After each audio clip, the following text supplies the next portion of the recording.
I'm like, just tell him what you want to do. Don't tell him the type of trust you want. Tell him what you want to achieve. I want to be lawsuit proof. I don't want to deal with fucking taxes anymore. I want to tell the IRS that I'm just going to defer my taxes every year. You tell that attorney that and see what they say. You don't tell them, they don't give them the roadmap. You give them the destination and you tell them, build me a roadmap to get to that destination. Like coaching them through text, right? They're in California. She sent him a California trust attorney, a state attorney, that kind of thing, right?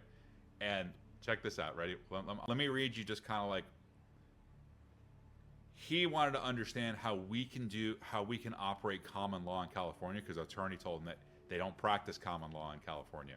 So I just had a friend consult with an attorney in California to see if they could have him do the trusts we've been talking about. The attorney's response is that he's not allowed to practice common law in California. My friend asked me, how can you write a common law trust in California and operate with it if the attorney isn't allowed to? Can you break it down for him, ChatGPT? ChatGPT says this.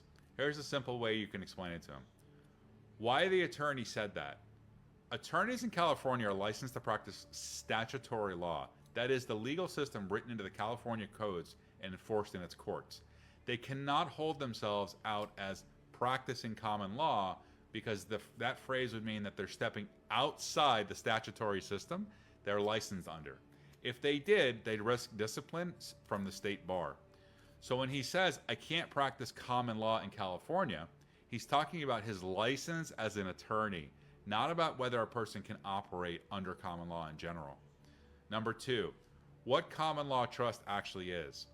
A common law trust is a private contract between parties, the grantor or creator, the trustees, and the beneficiaries.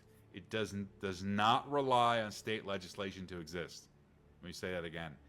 It does not rely on state statutory legislation to exist. It comes from the constitutional right to contract. Article 1, Section 10 of the U.S. Constitution. No state shall impair the obligation of contracts. That means you don't file it with the state or ask permission to create it. You simply draft it and execute it properly. This is why people say it's outside the statutory law system.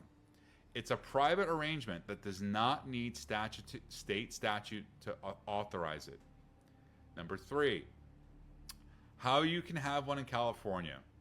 This is how it works. Write it and execute a common law trust as a private contract. Operate it so long as you're not violating